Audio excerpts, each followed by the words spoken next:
de donner la parole au président de la République démocratique du Congo, qui va prendre la parole devant l'Assemblée générale.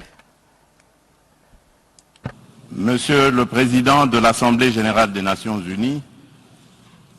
Monsieur le Secrétaire général des Nations unies, Mesdames et Messieurs les chefs d'État et de gouvernement, Mesdames et Messieurs les chefs de délégation,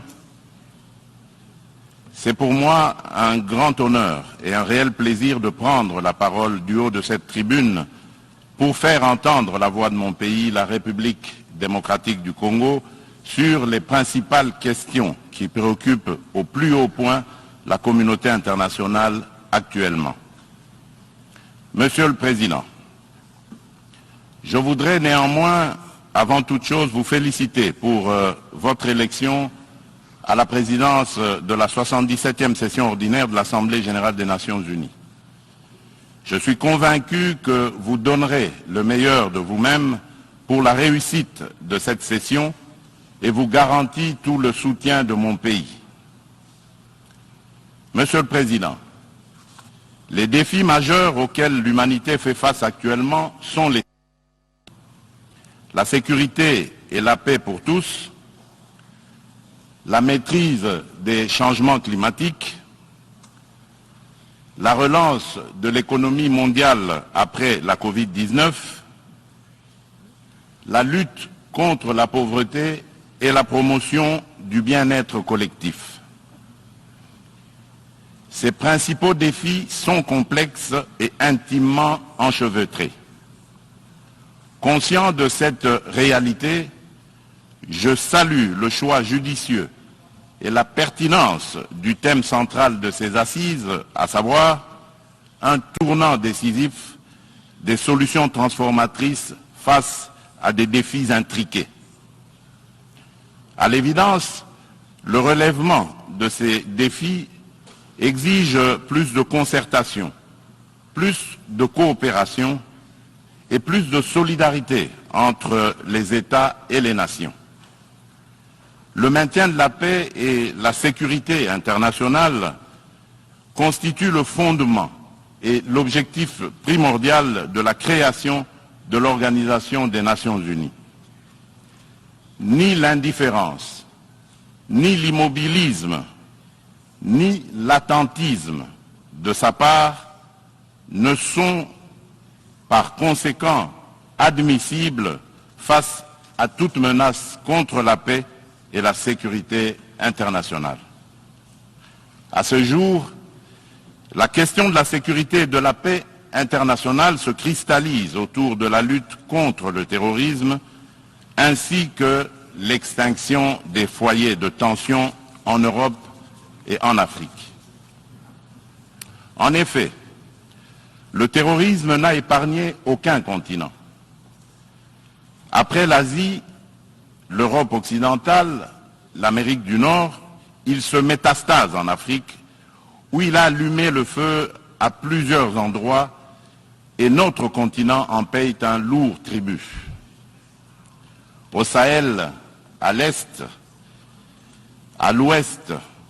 au centre et au sud de ce continent, les terroristes tuent par des expéditions barbares des populations innocentes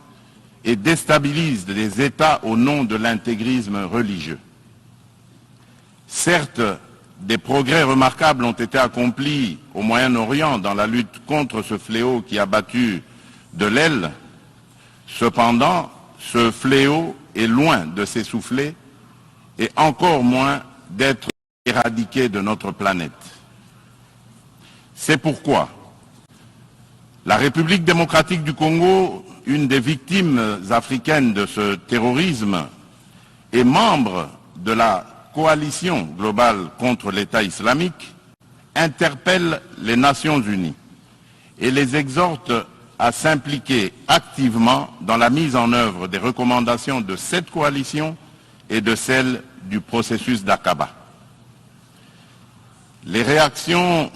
déclarations d'intention et les proclamations de foi sans action collective vigoureuse sur le terrain, ne suffiront jamais pour éradiquer le terrorisme. Monsieur le Président, au cœur de l'Europe, la guerre entre la Russie et l'Ukraine est une plaie béante dont le saignement atteint même l'Afrique lointaine et perturbe le commerce international à cause des dégâts collatéraux importants, notamment en matière d'approvisionnement en produits céréaliers et énergétiques d'origine ukrainienne et russe, nécessaires à l'alimentation des populations ainsi qu'au fonctionnement des économies des pays importateurs. Il est impératif que les Nations Unies interviennent avec diligence et plus de fermeté pour éteindre ce brasier, et ce, dans le respect absolu des règles du droit international. La République démocratique du Congo souscrit à la position de l'Union africaine et appelle toutes les parties au conflit à suivre la voie du dialogue et du droit préconisée par l'Afrique, qui a par ailleurs l'expérience de gestion des crises sécuritaires provoquées par des groupes armés dans certains de ces États. À ce sujet, les Nations Unies savent que mon pays, la République démocratique du Congo, est victime d'une crise sécuritaire aiguë qui dure depuis plus de 20 ans à l'est de son territoire national. Tout observateur honnête et de bonne foi reconnaît que cette crise est causée principalement par les convoitises que suscitent ces fabuleuses richesses naturelles et les ambitions de puissance de certains de ses voisins. Le peuple congolais reconnaît l'implication des Nations Unies, de l'Union africaine, des communautés régionales africaines, de l'Union européenne et des partenaires extérieurs bilatéraux de la République démocratique du Congo pour juguler cette crise récurrente. Il leur en est reconnaissant et s'incline devant le sacrifice de vaillants soldats de la paix qui ont perdu leur vie au front de la défense des idéaux de paix et de justice. Cependant, en dépit des efforts internes inlassables, de la présence militaire massive de l'ONU au Congo et de son soutien diplomatique pendant 23 ans, le mal sécuritaire continue à ronger mon pays. Afin d'éradiquer définitivement l'insécurité, restaurer une paix durable et assurer la stabilité à l'est de la République démocratique du Congo, plusieurs accords ont été signés avec les groupes armés et même avec les pays voisins, sous la garantie de la communauté internationale. Des mécanismes nationaux et internationaux ont été créés. Toutes ces perspectives de règlement définitif du conflit de quelques mois. Vite, l'architecture s'est fissurée et l'édifice s'est écroulé. On commence toujours avec les mêmes tragédies. Depuis mon élection à la tête de la République démocratique du Congo, je n'ai eu de cesse de me battre chaque jour pour la paix et la sécurité dans les provinces congolaises de l'Ituri, du Nord Kivu et du Sud Kivu. M'inscrivant dans une philosophie de réconciliation avec nos voisins, je n'ai ménagé aucun effort pour rassurer les chefs d'État des pays limitrophes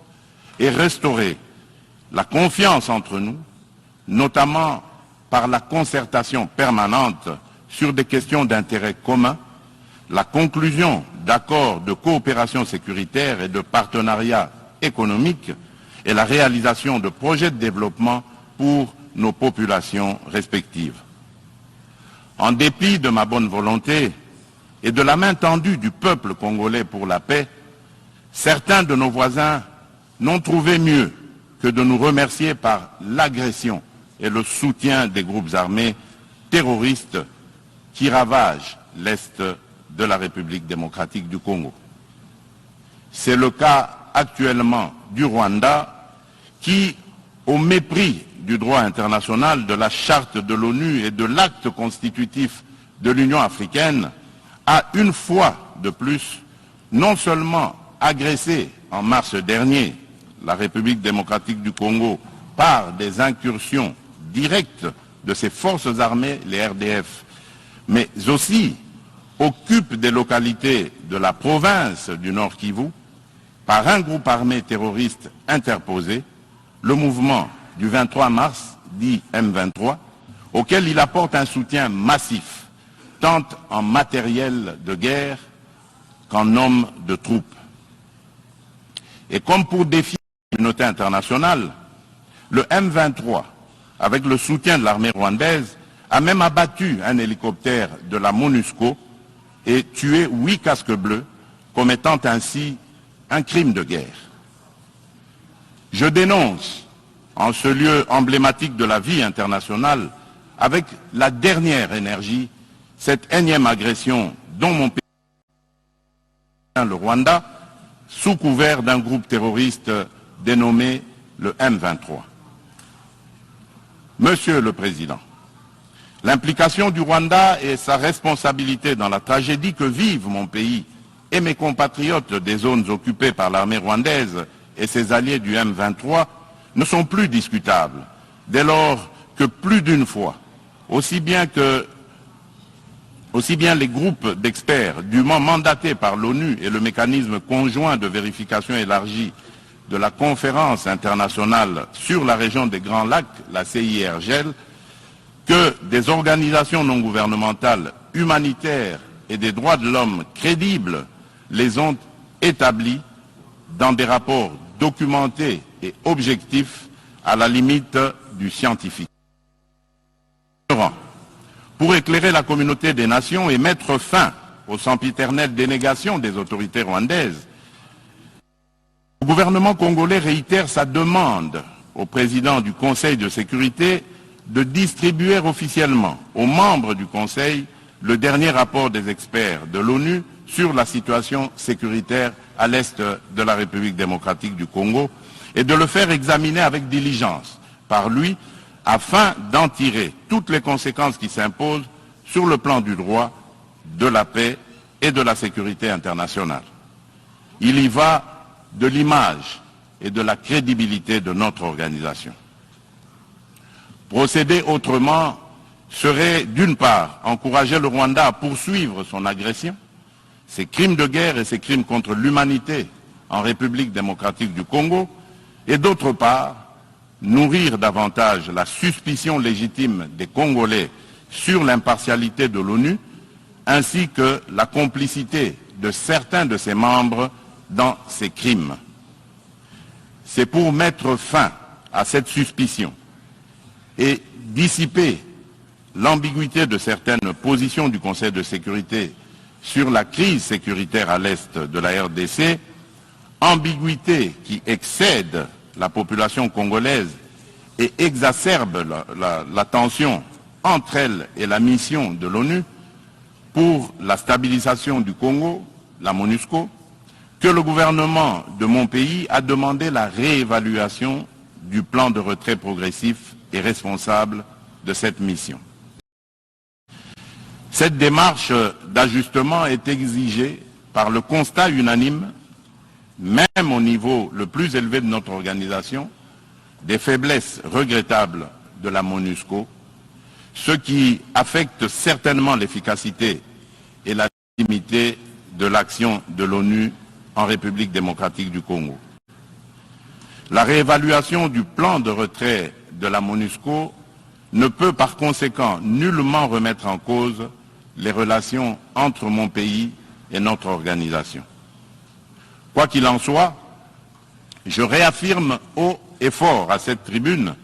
de la plus haute instance internationale de gestion des affaires du monde, la détermination du peuple congolais et de ses dirigeants de défendre toujours, jusqu'au sacrifice suprême, l'intégrité territoriale, l'indépendance et la souveraineté de leur pays, dans le respect, bien sûr, du droit international et des engagements pris au sein des organisations internationales dont il est membre. C'est ici le lieu pour moi de préciser que l'État congolais et la société civile ne permettront jamais à quiconque de tenir le discours de la haine tribale, ethnique et raciale ou xénophobe dans notre pays. La Constitution de la République et les lois congolaises interdisent un tel discours et le sanctionnent sévèrement. Nul ne peut donc prétexter de ce discours imaginaire pour justifier des aventures criminelles au Congo, diviser les Congolais et fragiliser l'unité nationale à laquelle tous mes compatriotes tiennent. La République démocratique du Congo n'est pas et ne sera jamais génocidaire. De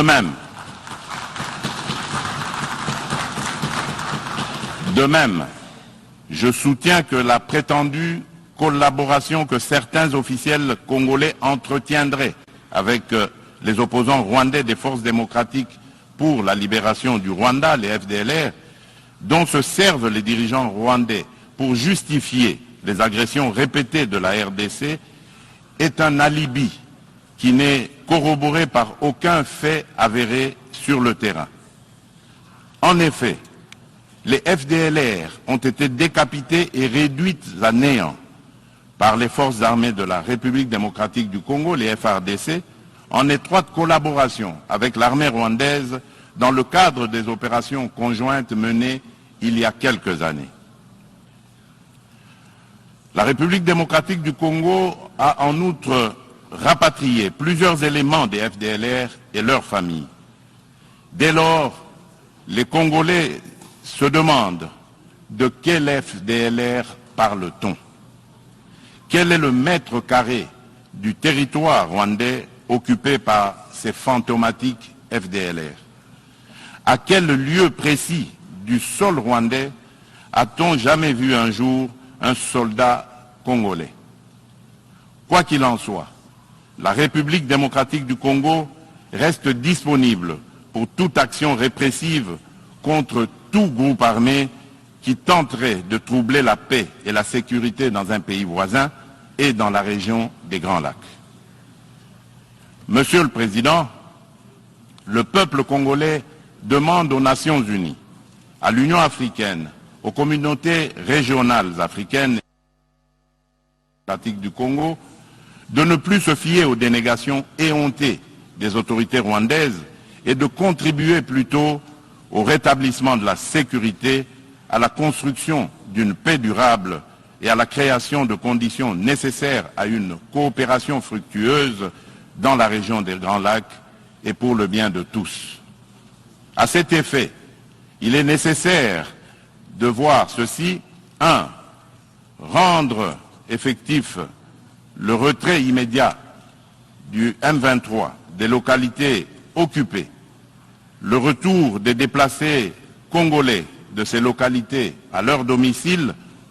et la cessation sans condition du soutien de l'armée rwandaise à ce groupe terroriste, selon l'esprit et la lettre de la feuille de route de Luanda, convenue entre la République démocratique du Congo et le Rwanda, ainsi que des déclarations successives du Conseil de sécurité de l'ONU, du Conseil de paix et de sécurité de l'Union africaine, de la Communauté d'Afrique de l'Est, la CAE,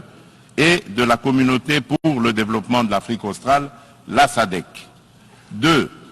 Multiplier les pressions sur le Rwanda et le M23, dont les dirigeants sont du reste sous sanction de l'ONU, et montrer plus de fermeté à leur égard pour qu'ils respectent les positions prises par les organisations internationales précitées. 3. Appuyer la poursuite du processus de paix de Nairobi, les discussions de Luanda entre la République démocratique du Congo et le Rwanda,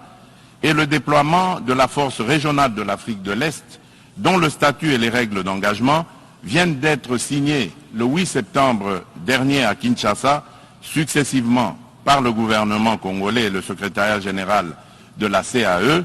d'une part, et d'autre part, par les FARDC et le commandement de cette force régionale. 4. encourager le président honoraire du Kenya, le président Uhuru Kenyatta, et le président de l'Angola, de la République d'Angola, João Lourenço, médiateur de la CAE et de l'Union africaine dans la crise sécuritaire en République démocratique du Congo, à poursuivre leurs bons offices. 5. Lever tout obstacle à la restructuration par la République démocratique du Congo de ses forces armées et de défense, à la montée en puissance de celles-ci pour mieux remplir ses missions régaliennes, notamment par la levée pure et simple de toutes les mesures restrictives de l'acquisition d'équipements militaires, la forme édictée par le Conseil de sécurité de l'ONU. La réalisation des actions préconisées ci-dessus garantira sans doute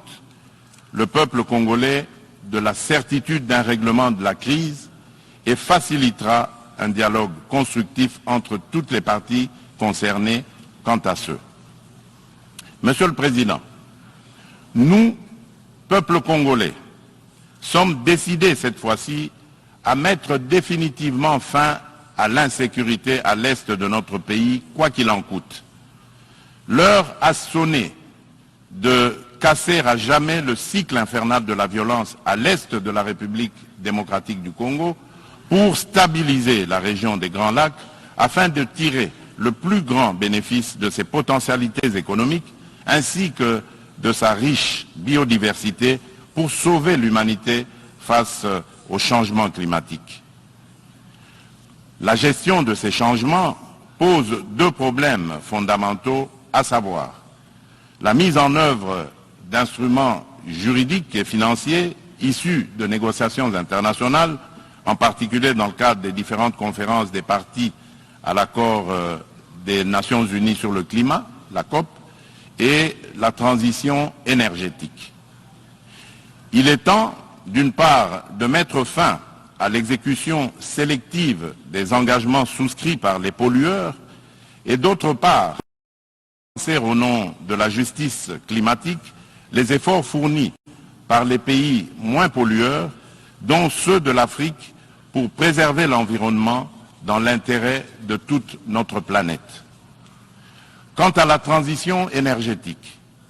l'Afrique regorge suffisamment de sources d'énergie renouvelables et de matières premières susceptibles de contribuer à la mobilisation des alternatives crédibles à la double crise énergétique et écologique. De ce point de vue, il est important de relever que la République démocratique du Congo compte parmi les principaux producteurs de minerais stratégiques essentiels à la transition énergétique et à la décarbonisation du secteur des transports, dont notamment le cobalt, le lithium, le nickel ainsi que le manganèse.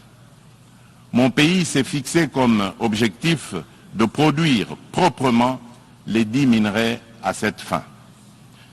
C'est dans cette perspective que la République de Zambie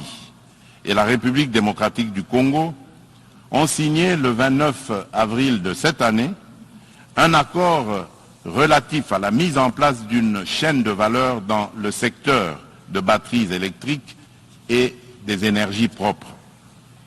Il va sans dire, au vu de l'importance des investissements que requiert la réalisation d'un tel projet, que l'implication des partenaires est particulièrement indispensable, notamment en termes d'apport en capitaux et en technologies adaptées. En outre, afin de soutenir le programme de transformation verte des économies sur le continent africain et de rencontrer la demande d'énergie croissante dans le monde, mon pays a pris l'option de valoriser son immense potentiel en matière d'énergie renouvelable, dont l'hydroélectricité, le solaire, la géothermie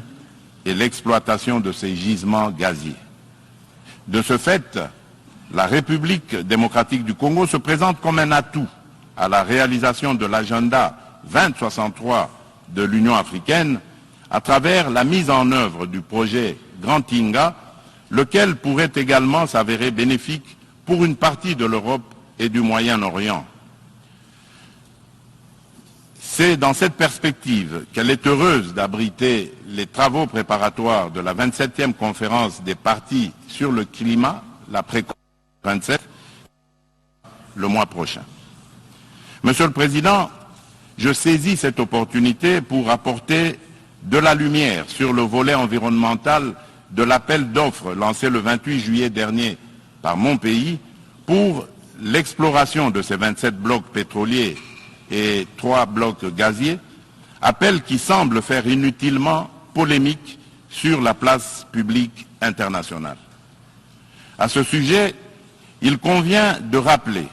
qu'aucun instrument juridique international pertinent ratifié par la République démocratique du Congo ne lui interdit d'exploiter ses ressources naturelles pour cause de protection de l'environnement ou par crainte de l'aggravation du réchauffement de la planète. Ensuite, l'accord de Paris de 2015 reconnaît aux pays en voie de développement le droit d'émettre le CO2 pour le développement, mais en prenant des précautions pour le climat mondial à travers leur contribution déterminée à l'échelle nationale, la CDN. Ainsi, le gouvernement de la République démocratique du Congo s'est fixé comme objectif d'exploiter, dans le respect des normes environnementales, les ressources naturelles du pays et de les transformer localement pour leur donner de la valeur ajoutée et booster l'économie nationale, notamment par la création des richesses liquides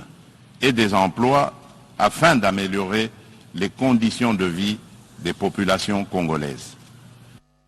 Stratégies et mesures adéquates ont été adoptées et prises pour éviter des impacts négatifs sur l'environnement. Elle prévoit, à l'instar d'autres pays d'Afrique et d'Europe qui ont relevé ce défi, l'exercice de contrôles gouvernementaux efficaces. Il est question pour la République démocratique du Congo d'atteindre ses objectifs économiques et sociaux en préservant ses forêts et en continuant de demeurer le pays solution pour la lutte contre le réchauffement climatique. Mon pays reste ouvert à la coopération avec tout partenaire disposé à l'aider à l'atteindre ses objectifs. Sur le plan économique, le pari à gagner est celui de donner les chances de redressement aux économies des pays affaiblis par les effets collatéraux des changements climatiques et du coronavirus, afin de promouvoir une croissance économique mondiale équilibrée et de stopper l'aggravation de la pauvreté dans les pays en développement. Nous ne pouvons pas relever ce défi sans des efforts internes de bonne gouvernance au niveau national, ni investissement productif des richesses, ni transfert réel des ressources financières suffisantes à ceux qui en ont besoin. C'est pourquoi la République démocratique du Congo plaide pour la concrétisation de la proposition de cession par les pays riches d'un pourcentage de leurs droits de tirage spéciaux, les DTS, au Fonds monétaire international, aux pays les moins nantis, faite par la conférence de Paris sur la relance des économies post-Covid-19 du mois de mai 2021 et appuyée par un engagement ferme du sommet du G20 d'octobre de la même année à Rome. En tout cas, toute facilité d'accès aux ressources additionnelles en faveur des pays éprouvés par les changements climatiques et la Covid-19 sera la bienvenue. De même, l'allègement du fardeau de la dette des pays à faible revenu devra demeurer une préoccupation permanente qu'il convient d'intégrer dans une approche globale de solidarité internationale. Pour sa part, en dépit de la conjoncture économique mondiale difficile par suite des effets pervers de la pandémie de Covid-19, la République démocratique du Congo a enregistré des progrès remarquables en termes de croissance économique. Le rythme de création de richesses s'est accéléré en 2021 grâce particulièrement au dynamisme du secteur minier dont la croissance de la production est passée de 1% en 2019 à 10,1% en 2021 par suite de la bonne tenue des cours du cuivre et du cobalt sur le marché international. Le taux d'inflation et celui de change du franc congolais sont restés relativement stables. Aussi, le Conseil d'administration du Fonds monétaire a-t-il conclu favorablement la deuxième revue du programme soutenu par la facilité élargie de crédit. Le Fonds monétaire international a exprimé son satisfecit sur les politiques macroéconomiques prudentes adoptées par le gouvernement de la République démocratique du Congo. Nous poursuivrons inlassablement ces politiques et l'effort d'amélioration du climat des affaires en cours pour promouvoir les investissements privés et les activités économiques en général. Monsieur le Président, la solidarité et la justice dans les relations entre les nations ont toujours été des facteurs de paix et de sécurité mutuelle car elles rapprochent les hommes et créent des liens d'interdépendance entre eux. À cet effet, la lutte contre la pauvreté et la promotion du bien-être collectif sont des digues puissantes contre les conflits sociaux et les tensions entre les peuples. C'est pourquoi la République démocratique du Congo se félicite de l'action collective menée par la communauté internationale contre la Covid-19 et salue l'initiative des États-Unis d'Amérique, New Feed the Future, pour financer l'agriculture afin de combattre la faim et l'insécurité alimentaire en Afrique par suite de la crise russo-ukrainienne et dont la République démocratique du Congo, mon pays, est parmi les pays africains bénéficiaires, pour ne citer que ces cas les plus actuels. Mon pays appelle à de telles actions et initiatives et non seulement contribue à résoudre les problèmes de survie au quotidien et à créer des emplois accessibles au plus grand nombre, mais aussi distribue des revenus et du pouvoir d'achat à la base. En revanche, solidarité et de la justice internationale, nous nous posons des questions sur le maintien des sanctions contre le peuple du Zimbabwe, des sanctions qui de plus datent de l'époque du défunt président Robert Mugabe. Pourquoi notre organisation est-elle si silencieuse et si indifférente à la limite du crime contre un peuple innocent? En ma qualité de président en exercice de la Communauté pour le développement de l'Afrique australe, la SADC, je lance un appel pressant aux Nations Unies de mettre tout en œuvre pour obtenir la levée immédiate des sanctions contre la République du Zimbabwe et son peuple.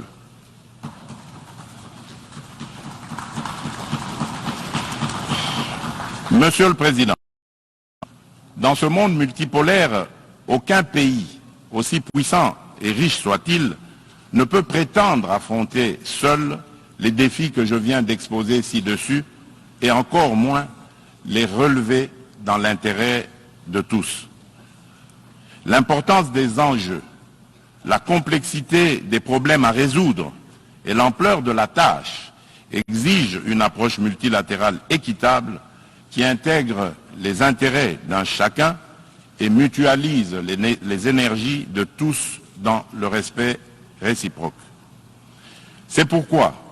la République du Congo continue à penser qu'il est indispensable de mieux structurer le multilatéralisme et de l'enrichir dans l'égalité de traitement et de toutes les parties prenantes afin de créer des espaces de dialogue et de coopération dont nous avons besoin pour assurer la paix et la sécurité internationale. C'est cela, l'Organisation des Nations Unies que nous voulons. Pour ce faire, il nous faut accorder le bénéfice de l'urgence à la réforme de l'ONU qui semble actuellement marquer le pas. Dans ce cadre, je me fais le devoir d'insister sur la nécessité de satisfaire la revendication légitime et juste de l'Afrique d'être représentée au sein du Conseil de sécurité de l'ONU par 2 sièges supplémentaires dans la catégorie des membres non permanents et par 2 autres dans celle des membres permanents avec les mêmes droits, y compris celui de veto, les mêmes privilèges et obligations que ceux des membres permanents actuels. C'est une question de justice à rendre à un continent, mieux à un pan entier de l'humanité dont le rôle ne cesse de s'accroître chaque jour davantage dans la conduite des affaires internationales. Nous, Africains, y tenons fermement. Monsieur le Président de l'Assemblée générale des Nations unies, Monsieur le Secrétaire général des Nations unies, Mesdames et Messieurs les chefs d'État et de gouvernement, Mesdames et Messieurs les chefs de délégation, pour terminer, permettez-moi de dire un mot sur la parité homme-femme. À ce propos, il y a lieu d'insister sur la nécessité de poursuivre les efforts en cours, tant au niveau international qu'à celui des États, pour créer des espaces d'égalité du genre et des opportunités de liberté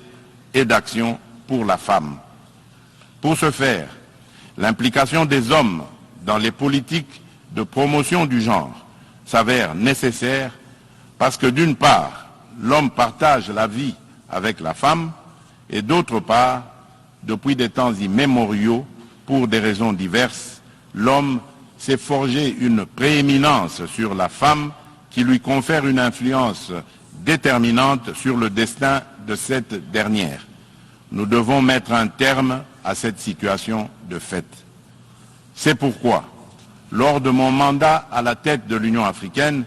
j'ai initié une rencontre des chefs d'État et de gouvernement de l'organisation continentale sous le thème de Conférence des hommes sur la masculinité positive.